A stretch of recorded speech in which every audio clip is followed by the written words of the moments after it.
Olá e bem-vindos ao Innovation. Estamos de volta depois de algumas semanas longas aqui em Israel devido a mais uma guerra com o Irã. O programa foi pausado, mas obrigada por voltarem. Sou Lindy Lackmeyer, sua apresentadora. E hoje, nada mais apropriado do que falar sobre tecnologia de defesa, para entender o que essa guerra nos ensinou e como Israel transformou, mais uma vez, sua experiência de combate em expertise e inovação. Vamos compartilhar tudo o que aprendemos. Mas antes, os nossos destaques.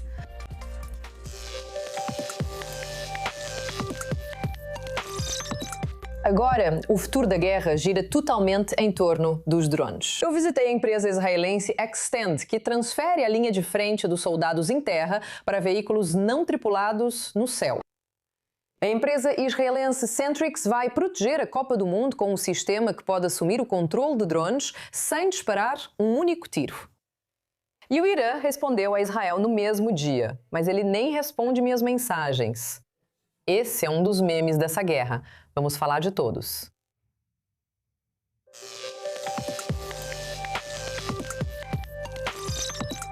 Agora, aqui em Israel, duas guerras estão acontecendo ao mesmo tempo. Uma nos mandou para os abrigos antiaéreos mais vezes do que conseguimos contar. E a outra está acontecendo dentro dos nossos celulares. E essa pode ser tão perigosa quanto. Então, para falar mais sobre isso, agora estou acompanhada de Ovi Siegel, cofundador e CEO da empresa de cibersegurança Cyvor. Ovi, muito obrigada por estar conosco hoje. Então, nessa última guerra com o Irã, houve um aumento nos ataques cibernéticos? Sim, claro. Na verdade, desde o início da guerra vimos um aumento de 700% nos ataques cibernéticos, especialmente contra civis e também contra muitas empresas aqui em Israel. Só nas últimas 3 ou 4 semanas, e tem acontecido diariamente. Você vê isso em todos os jornais, pois o Instituto de Cibersegurança publica diariamente. Vimos um grande ataque contra civis. Isso veio de empresas como Supersal, Eged e Ivory, várias grandes empresas israelenses. Os civis recebem uma espécie de pesquisa por mensagem SMS. Parece muito real porque tem muito impacto nisso e muitas pessoas respondem. Mas é uma campanha de phishing muito maliciosa. Também vimos durante a guerra que muitos civis receberam um SMS para atualizar o aplicativo Pikuda Oref. E se alguém fizesse isso, isso invadiria diretamente o celular da pessoa e então eles poderiam roubar suas credenciais. Não só roubar dinheiro, eles podem realmente roubar todas as credenciais. E isso é muito perigoso. E o Irã está por trás de todos esses ataques ou há outros atores envolvidos aqui? Existem muitos atacantes por aí, mas alguns vêm do Irã, alguns vêm da Rússia, da Coreia do Norte. Mas existe uma maneira de evitar isso, especialmente para civis, porque o objetivo dos atacantes é primeiro roubar seu dinheiro, segundo roubar suas credenciais e isso é muito perigoso. E em terceiro lugar, como o Santo Graal, é penetrar no governo, em órgãos como o Bituach Leumi, ou a Receita Federal, ou qualquer outro, e roubar muitos detalhes importantes sobre os civis. Então esse é o objetivo deles. Mas por causa do avanço da IA e dos LLMs, para os atacantes isso se tornou muito fácil de fazer. E o que vimos nas últimas semanas aqui foi um grande ataque contra civis. Mas como a sua empresa pode impedir esses ataques? Então, nossa empresa é focada principalmente em B2B para organizações, mas temos um site gratuito chamado scanmesms.com. Ou você pode ir ao Google e pesquisar por mensagens ou qualquer coisa assim. Isso vai te levar para esse site. É totalmente gratuito. E a única coisa que você precisa fazer é pegar qualquer mensagem que receber, encaminhar ou copiar essa mensagem para o site. Nós também temos 2 bots lá, um para o WhatsApp e outro para o Telegram. Então é como se fosse um contacto no seu celular.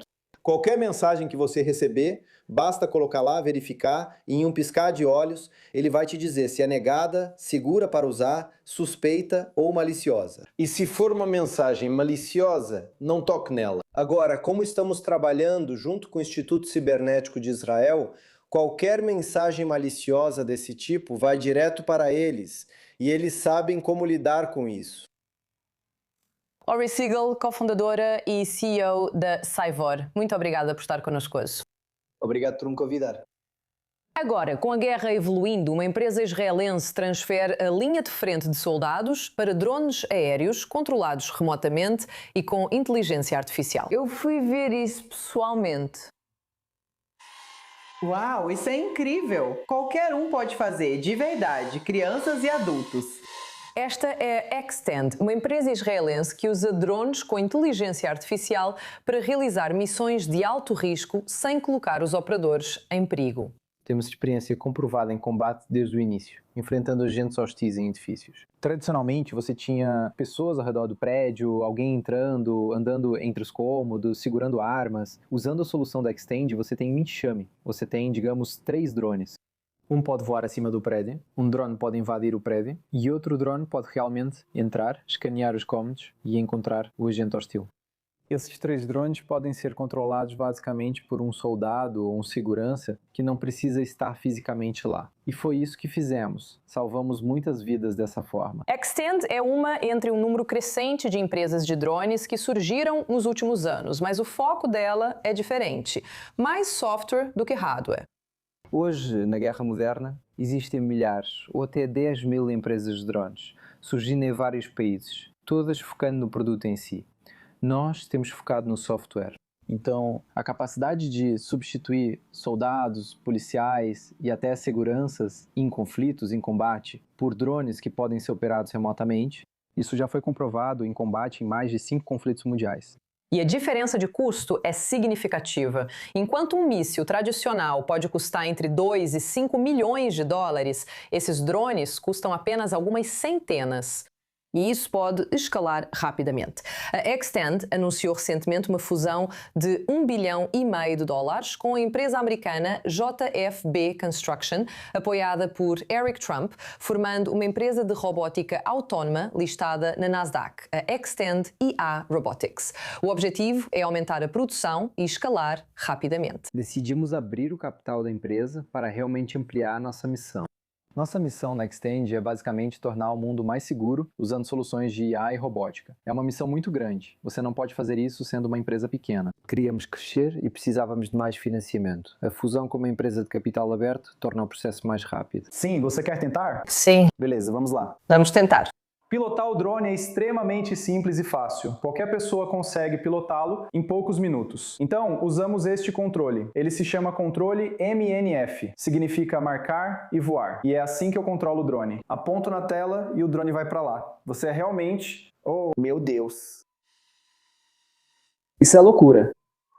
Nos últimos 3 anos, Israel enfrentou conflitos em várias frentes, uma realidade que acelerou a inovação em tecnologia de defesa. O número de startups de tecnologia de defesa disparou, com investimentos chegando a cerca de $1 bilhão só em 2025. Muitas empresas de defesa ficam aguardando, paradas, até uma guerra começar. Do nosso ponto de vista, nós realmente levamos isso para o campo e cumprimos nossa missão nos cenários e missões mais complexos possíveis. E para nós, como gestores e fundadores de uma empresa assim, foi muito gratificante. Tivemos o poder e o privilégio de salvar vidas. Uma das razões pelas quais Israel se tornou um ator tão importante no mundo da tecnologia de defesa é por causa de sua capacidade de sobrevivência. Quando você precisa sobreviver, é aí que a inovação surge. Fomos criativos ao criar a tecnologia certa para proteger nosso pequeno país. E na Extend, o futuro da guerra já está tomando forma. Acredito que o futuro da guerra depende da IA embarcada, permitindo que drones e robôs operem localmente, tomem decisões certas ou parem quando necessário, caso algo não esteja indo bem. Diferente de equipamentos antigos, como mísseis, que após lançados não podem ser controlados ou interrompidos. Então você viu como foi fácil. É muito fácil. Em menos de 1 minuto, Você já estava voando no labirinto. Sim, e é incrível que tudo esteja bem aqui, então você não precisa estar na área de combate. Exatamente. Você pode chamar isso de exército de drones. O futuro está chegando muito mais rápido do que pensávamos. Aperte o gatilho um pouco. Você precisa de confiança e ir direto para a direita.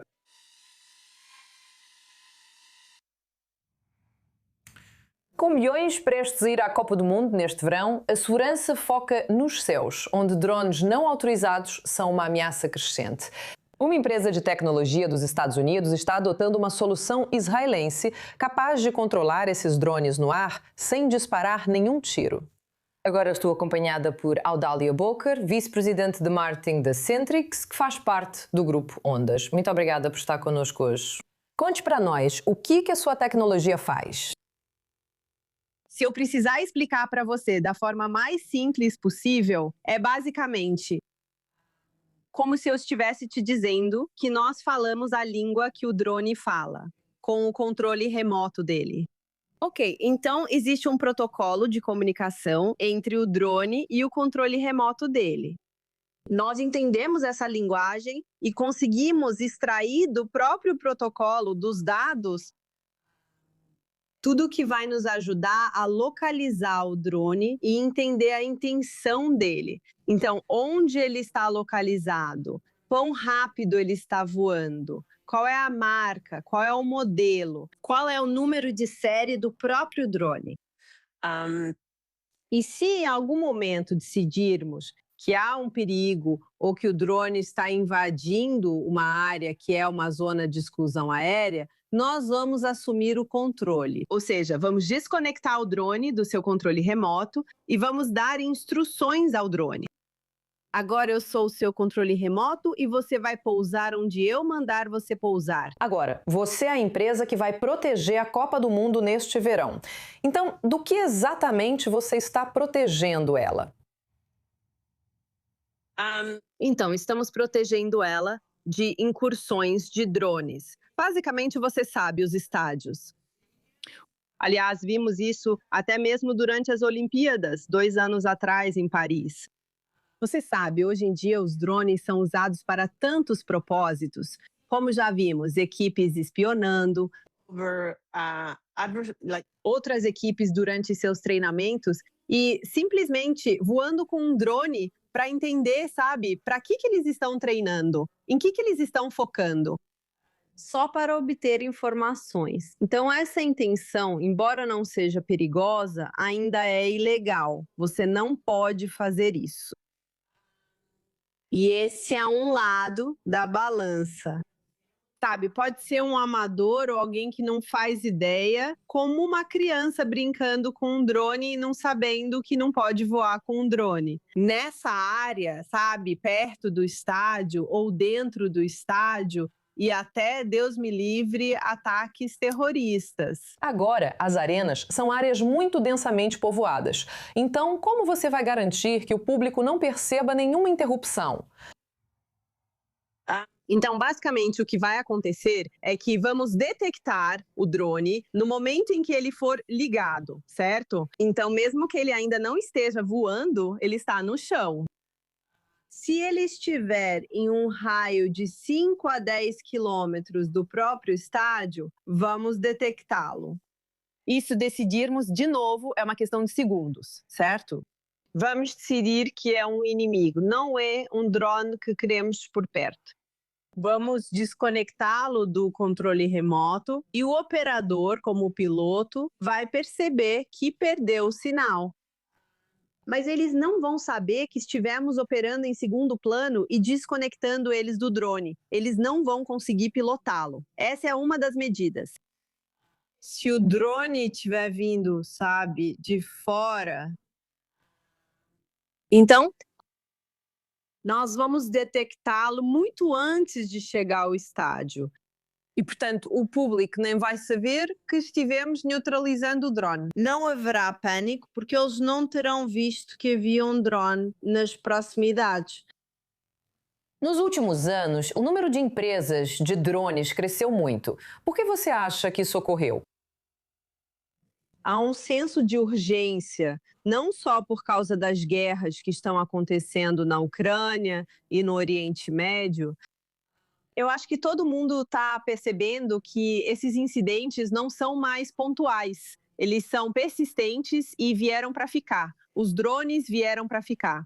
E se quisermos usar drones para o bem, ou seja, se você e eu quisermos pedir uma pizza e recebê-la por drone, precisamos proteger esse tráfego de drones indesejados. Como toda nova tecnologia, assim como a internet precisou de um antivírus, então os drones vão precisar, sabe, os bons vão precisar ser protegidos dos maus. Aldélia Boker, vice-presidente de marketing da Centrix, muito obrigada pelo seu tempo hoje. Agora vamos nos afastar da tecnologia de defesa para desvendar o mistério do Bitcoin. Porque no centro da maior criptomoeda do mundo está o maior mistério não resolvido da era digital. Quem a criou e quem é Satoshi Nakamoto? Em um novo documentário, os especialistas mais influentes do setor são entrevistados com o objetivo de desvendar a identidade do criador anônimo, Satoshi. Então, para falar mais sobre isso, agora estou com Jordan Freed, o produtor de Finding Satoshi e CEO da Zeus Strategy. Jordan, muito obrigada por estar comigo hoje. Então, me conte um pouco sobre como você se envolveu nesse projeto. Tive a sorte de entrar no ecossistema do Bitcoin há mais de uma década. E tem sido uma grande jornada, podemos dizer assim. Há cerca de 5 anos, meu amigo e produtor Tucker Tooley, também diretor e coprodutor deste filme junto com Happy Walters, tiveram a ideia. E se a gente fizesse um documentário de true crime onde a gente procurasse pelo mundo para encontrar Satoshi Nakamoto, seja ele, ela ou quem quer que seja? E o resultado é chocante e surpreendente. Vou te dizer, até eu fiquei surpreso. Mas um dos principais impulsionadores da marca Bitcoin é o mistério. Você já pensou que, se resolvesse o mistério, poderia acabar com a marca? Bitcoin é a marca mais valiosa do planeta hoje. O próprio Bitcoin é um termo conhecido e uma marca, assim como Disney ou Coca-Cola. E é o ethos do Bitcoin, eu acho, que foi realmente capturado neste filme. Bitcoin é menos sobre quem o criou e mais sobre o porquê, certo? Quem é Satoshi segue sendo um dos maiores mistérios financeiros da humanidade. Porém, o motivo da criação do Bitcoin está no centro do que este filme alcançou. E eu acho que este filme realmente aprimora essa história. Você tem raízes no universo cripto. Fazer o filme te deixou mais cética ou mais confiante no futuro desse mercado? Mais convencido do que nunca. Estamos em uma época em que o Bitcoin passou de um ativo obscuro, que as pessoas acusavam os criminosos de usarem para lavagem de dinheiro, para uma época em que existem mais de 200 empresas de capital aberto na Bolsa Nasdaq que têm Bitcoin em seu balanço patrimonial. Somos a primeira empresa israelense Zeus a ter Bitcoin no balanço de uma companhia listada em Tel Aviv. É isso que a Zeus Strategy Limited representa. Mas eu acho que os espectadores deste filme, quando realmente entenderem qual era a intenção dos criadores do Bitcoin, vão perceber que não se tratava de uma atividade criminosa. Foi criado para tornar o mundo um lugar melhor. E isso me deixa muito otimista. Então, você o encontrou mesmo? Essa é a famosa pergunta de $1 milhão. A famosa pergunta de 2 trilhões de dólares, não é? O Bitcoin já movimenta 2 a 2,5 trilhões. Agora vemos ações, commodities e outros ativos sendo negociados na blockchain, com bilhões em liquidez diária. Sim, temos uma resposta definitiva. É diferente de qualquer resposta já divulgada. O New York Times disse semanas antes do filme que era Adam Back. Posso afirmar que não é Adam Back. Você precisa assistir ao filme, agora disponível em findingsatoshi.com. Em breve, você poderá encontrá-lo em todas as plataformas de streaming usadas em Israel e no exterior.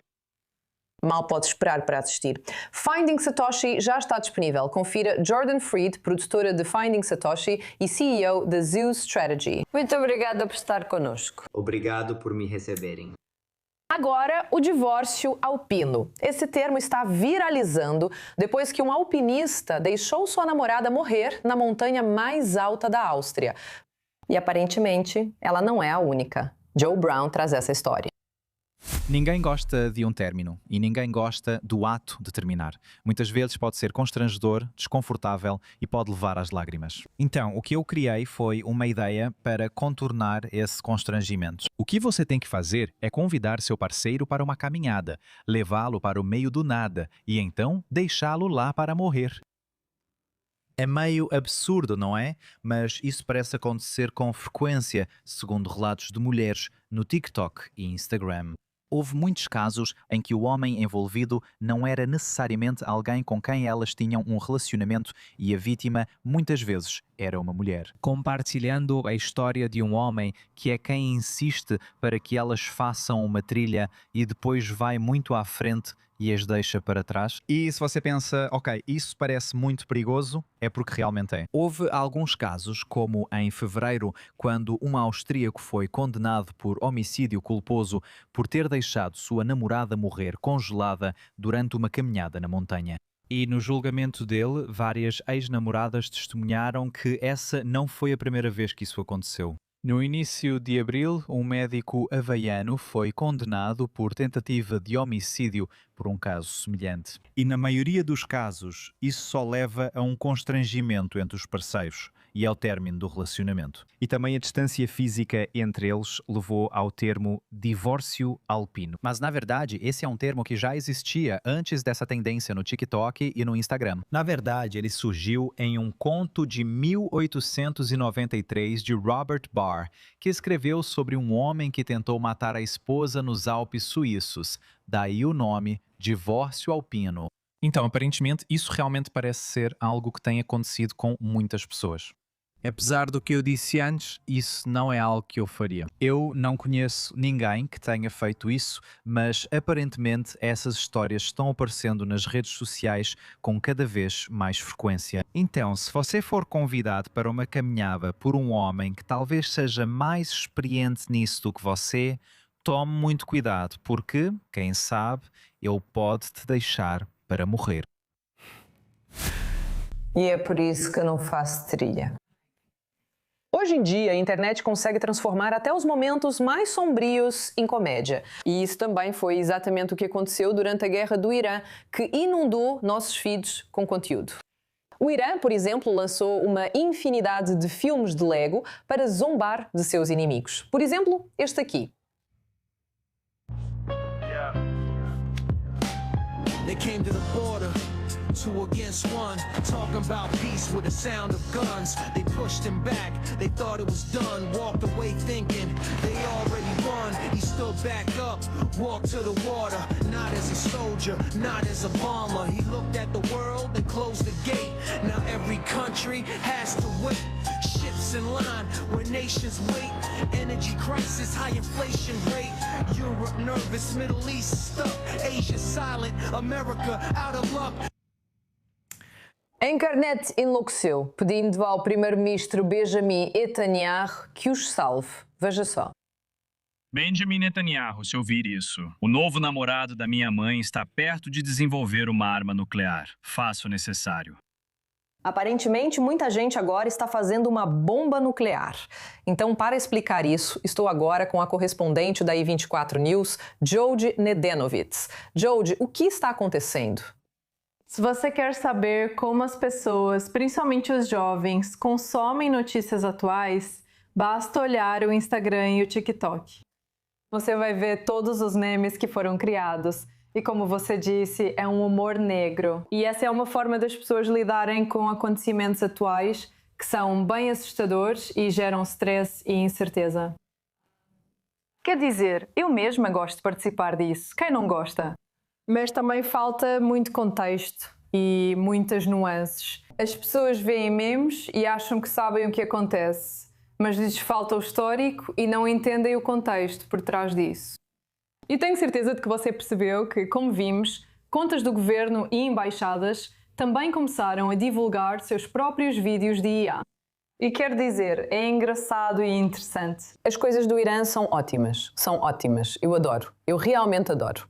Mas, na verdade, quando você olha para isso, é só mais uma forma de propaganda. Não percebemos isso porque achamos engraçado. Mas é como se fosse uma maneira dos governos não controlar exatamente, mas influenciarem nossos pensamentos e tentarem impor uma narrativa, que no fundo é propaganda. Um pouco diferente de como era no passado, mas com certeza não pega bem. Não pega bem. Um pouco mais engraçado, mas ainda assim devemos estar cientes de que isso está sendo implantado em nossos cérebros. E então temos uma playlist para toda a eternidade. Do que se trata tudo isso? Sim, eu mesma sou mais do time do Apple Music. Ah não, você é dessas? Sou sim. Tá bom, continua. Mas como vemos com os Spotify Wrapped, que as pessoas postam todo ano, elas acham que a gente quer saber o que elas estão ouvindo na vida e aparentemente agora até na morte. Então agora o Spotify fez uma parceria com a Liquid Death, que é uma empresa de bebidas energéticas. E eles criaram uma urna crematória, que é exatamente o que parece. Então, mesmo depois de morta, você ainda pode ouvir todas as suas músicas favoritas para sempre. Ai meu Deus, essa é uma playlist bem pesada, eu diria. Tem escolhas importantes a serem feitas nisso. Tudo certo, correspondente da I24 News, Jojo Nezevitz, obrigado por participar. Encerramos por hoje. Sou sua apresentadora, Lindy Lackmeier. Junte-se a nós na semana que vem para um episódio inédito de Innovation. Obrigada por assistir e tenha um ótimo dia direto de Tel Aviv.